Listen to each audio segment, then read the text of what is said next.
Friends, I want to start by just saying a big thank you to all of the couples, the groups, the youth, the individuals, the kids who over the last few Sundays have shared their stories, their struggles, and really shared how their faith has led them to try new things, to think new thoughts, to participate in activities that maybe they hadn't before, and try to be the answer.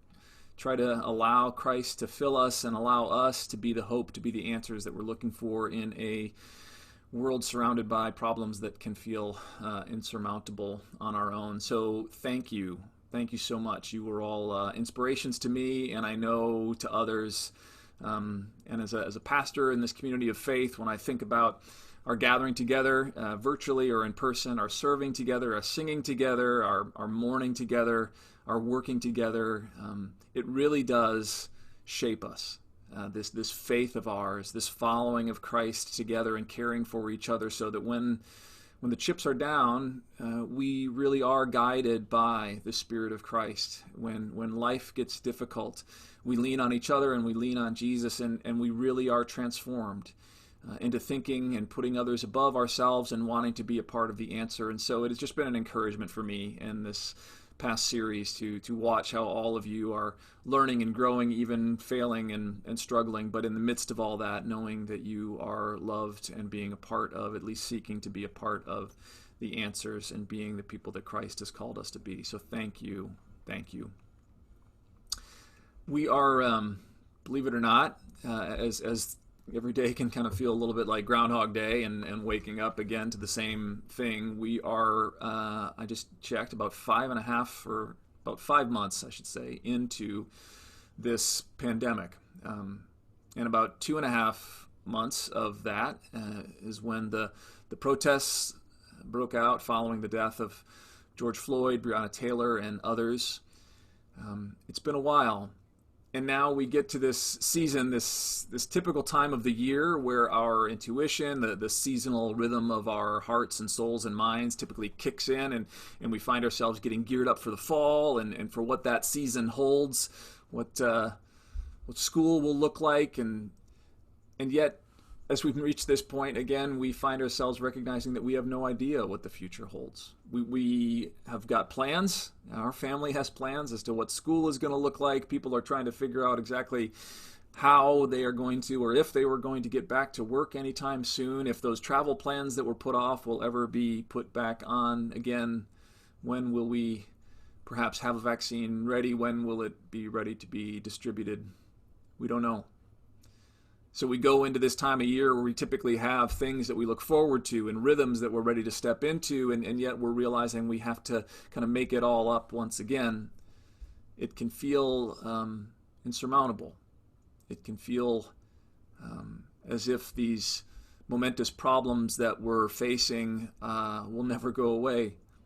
I've reckoned with my own soul in these last couple of weeks, and I've talked with a number of you and texted and Zoom meetings.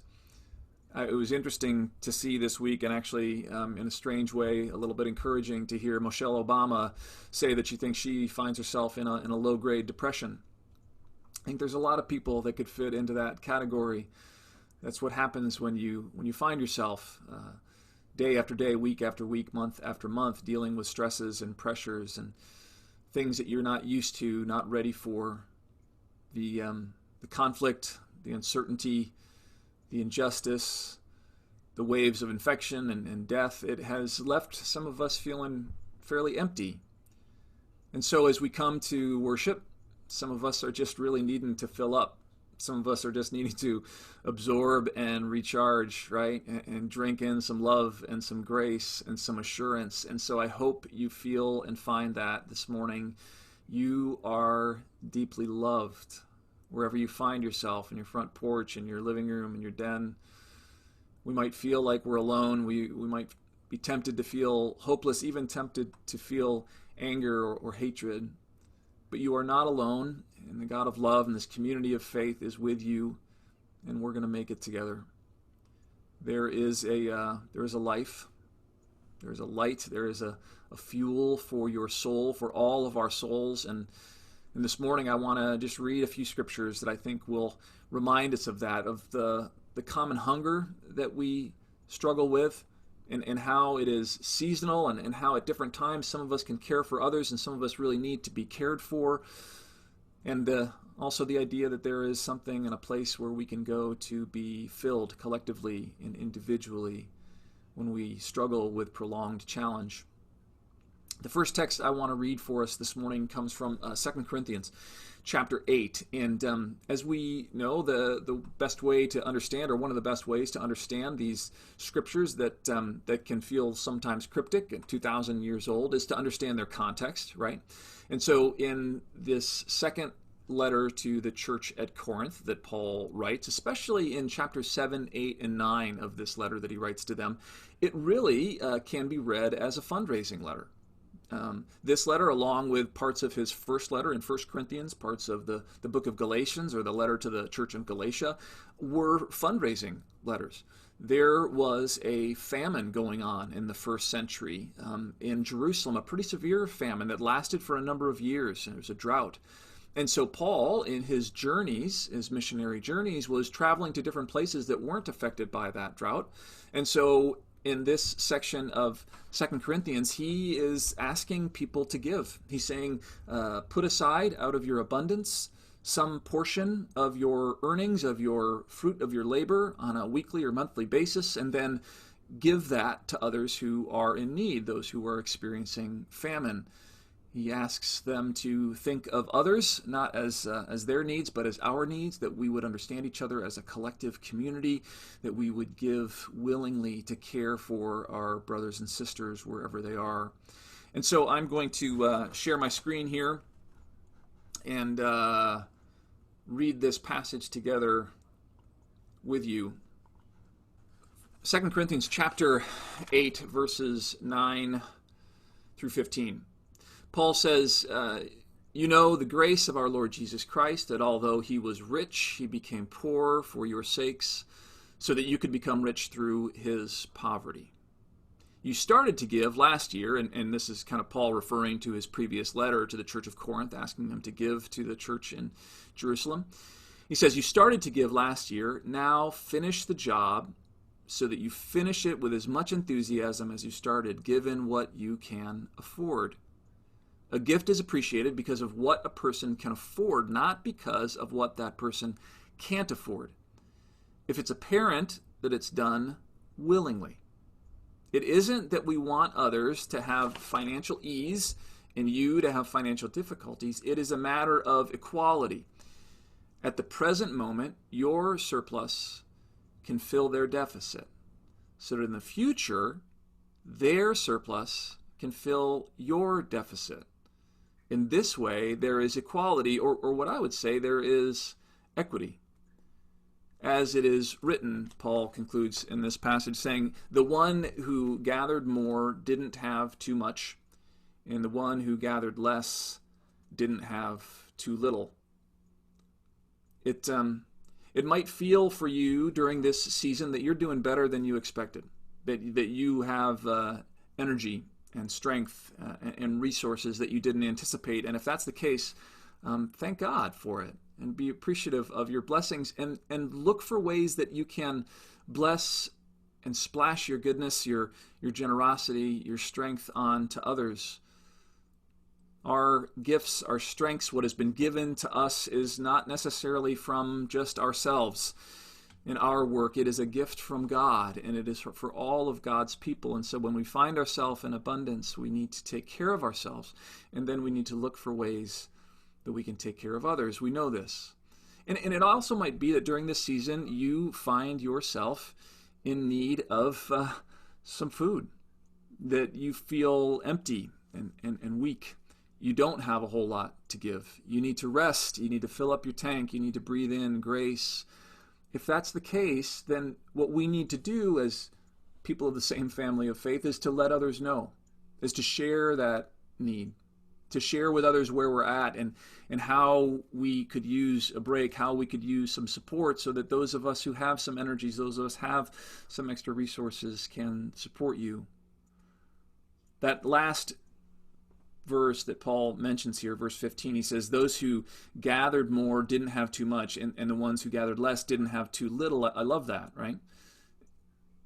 This comes from, and Paul's referring to Exodus 16 here, and that's the chapter, the passage where the Israelites have left Egypt, and they are wandering in the desert, and they are hungry, and they call out to Moses, and Moses calls out to God, and God provides for manna to float down every morning. It's kind of like a frost that covers the ground, but it can be eaten, and they gather it every day. The Israelites would go out and get what they needed, and if you took too much, it would turn bad, and if you didn't have enough, others would share with you. And reading through that and remembering back to that Exodus passage, it got me flipping through the Bible and looking for other references to manna and eating and being filled, especially when we're empty and hungry. And it also got me thinking about people in our community of faith who, over the years, have tended to be able to give and serve and lead and advance justice over the long haul.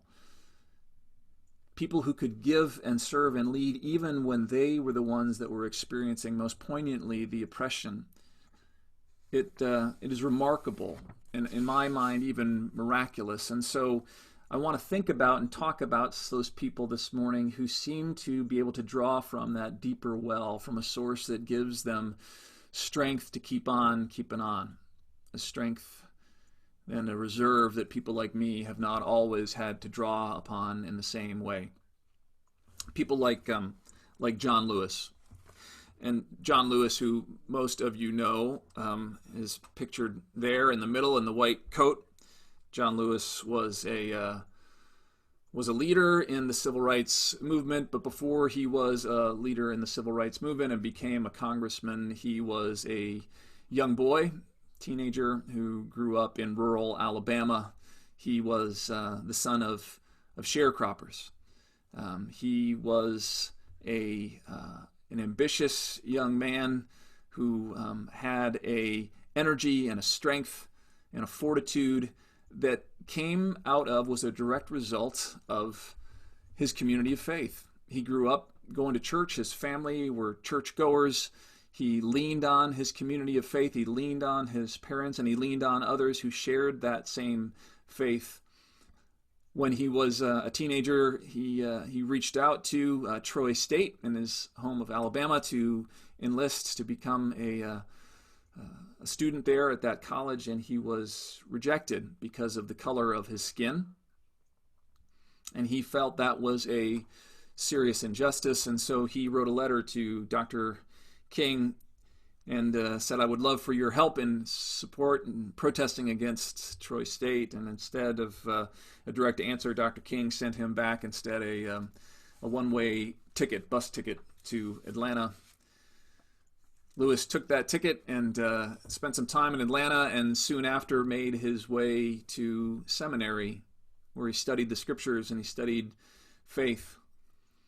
People like John Lewis, like Reverend Fred Shuttlesworth in Alabama, Reverend Ralph Abernathy, Reverend Jackson, Reverend Dr. King, and of course their sisters and mothers and friends, brothers and fathers who taught them and led them. It was a community. It was a community of faith, Christians who took seriously the teachings of Christ and that gospel, that hope that filled and sustained them. And it was especially the message of God being on the side of the enslaved, leading those to liberation, being with those who were marginalized in the ways that God was with the people of Israel, that God was with the people in the first century through Jesus Christ, that God continued to reach out to and speak through and heal and liberate those that society tends to leave behind. Jesus and the teachings of Jesus formed people like John Lewis and others and made them into nonviolent disciples of Christ, followers of the lesson of love. Put down your knives, don't respond to violence with violence, but respond to hate with love. One of his key professors was James Lawson, who taught one of his theology classes and philosophy. and taught other civil rights leaders as well about nonviolent resistance. And they took their teachings, their understanding of Jesus from passages like Mary read for us this morning from Matthew 5. Happy are you when people insult you and harass you and speak all kinds of bad and false things about you. These were the lessons that sunk deeply into the young John Lewis and stayed with him throughout his life. Happy are you when people harass you and speak all kinds of bad and false things about you because of me. The same way people harassed the prophets who came before you. You are the salt of the earth. You are the light of the world. So let your light so shine before people so that they can see the good things you do and praise your Father who is in heaven. John Lewis called this redemptive suffering. There he is crossing the Edmund Pettus Bridge in the lead there at 23 years old in the white trench coat, speaking with the officers and then being one of the first to be attacked, having his skull fractured. Lewis called this redemptive suffering. He said it affects not just ourselves but those around us as well. It opens us up to the force beyond ourselves, a force that is right and moral and righteous.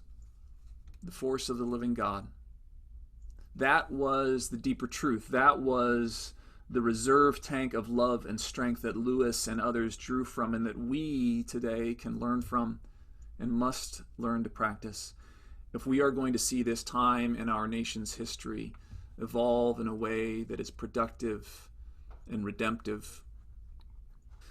The hope, the inspiration, the life, the strength that we find in people like John Lewis and others is something that is available to us, right? This moral conscience of the Congress was a beautiful and amazing man, but he drew upon the same things that we have available to ourselves: family, a family of faith, a tradition, the ability to admit when you are broken and you are weak and you need someone else to pick you up and to take care of you so that they can march on in your stead.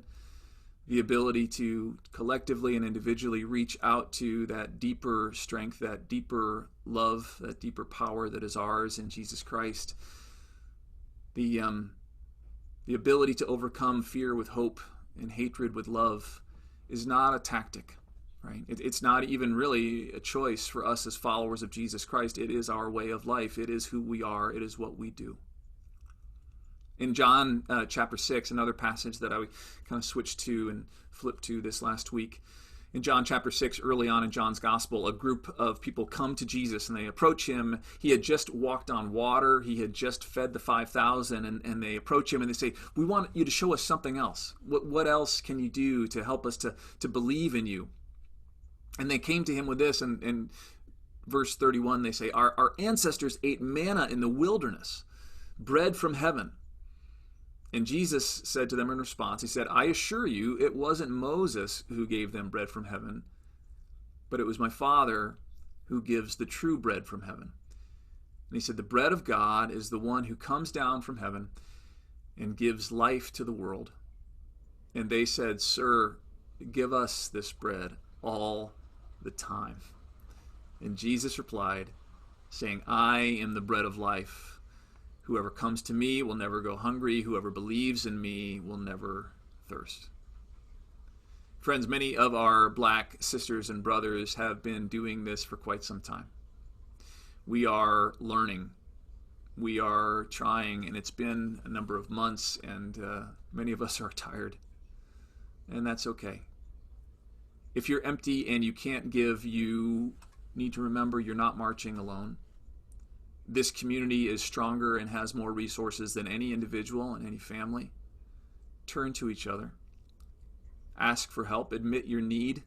Draw on our collective strength and love as together we receive and continue to receive the strength and the hope from Jesus, who is the bread of heaven for our souls. This is hard work, friends, right? And we're in this for the long haul. It's not going to end soon. And Jesus walks with us all along the way and shows us the way and gives us the strength to reject hate and to love our enemies. And when we do find ourselves growing impatient and lashing out and being angry and even hateful, cynical, or hopeless, God catches us and is with us even then and forgives us and reconciles us and restores us.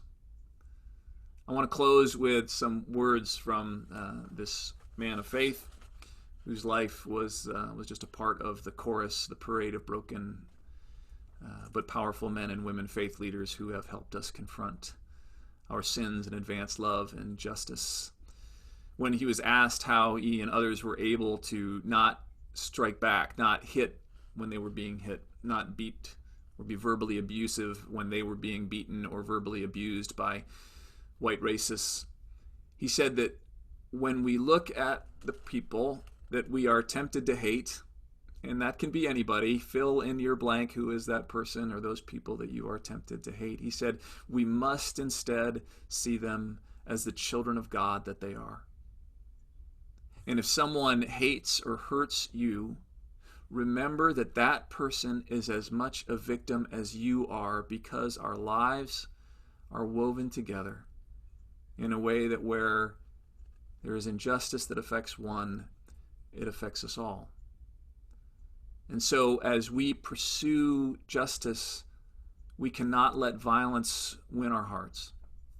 If we do, we surrender to the dark forces that we're trying to defeat.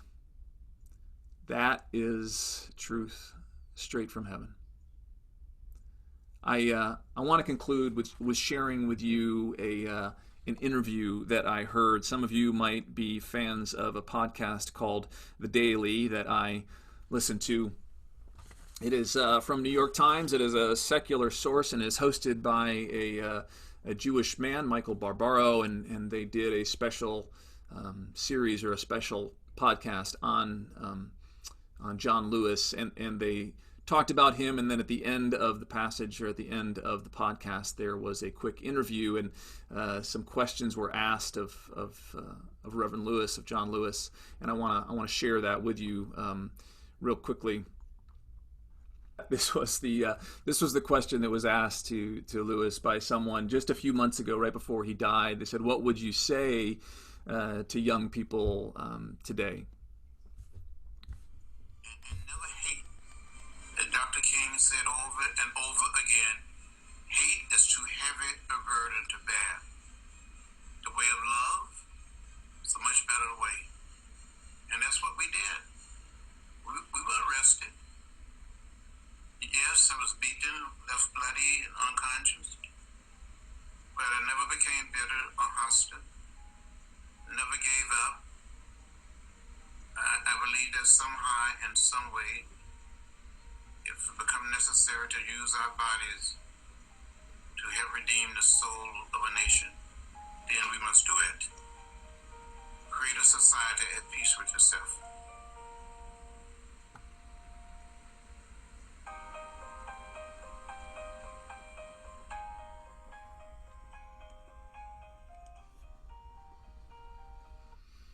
At the end of that podcast, the host, again, I said a Jewish man said, "Well, it seems to me like that the beloved community that Jesus spoke of, the way of nonviolence, the way of love, really did work." And as I sat there listening to this secular journalist share the gospel, I found myself crying in my car and saying, yes, it does work. It did work, and it will work. Friends, as wherever we find ourselves today in this journey, remember that we are together. We march together. You're a part of a community that loves you, and the bread of heaven, the life and the hope that is ours through Jesus Christ can continue to give you the strength even to love your enemies, to find the ability to keep on keeping on as we build together a more beloved community. Would you pray with me? Dear God, for those who have suffered more than us, those who have dealt with injustices and struggles, and found ways to keep on keeping on, have found ways to continue to love, to forgive, to be moral, to be good. God, we give you thanks for those examples. We give you thanks, God, for the reminder that it is possible. But God, we also confess it's not possible on our own. We confess, dear Christ, that there are many days where we feel empty, that we are tempted to be hopeless. We're even tempted, God, to be cynical and hateful. God, forgive us and help us, dear Christ, to draw upon your life, your hope, your perspective, your example, your Spirit, bread of heaven. Fill us, strengthen us, give us the hope, the endurance, the perspective we need to take a rest when we need to rest, to lean on others when we need to lean on others, and to be able to give generously and willingly when we find ourselves in a place of abundance. God, together we thank you. With you we will endure, and love will win. In Christ's name, amen.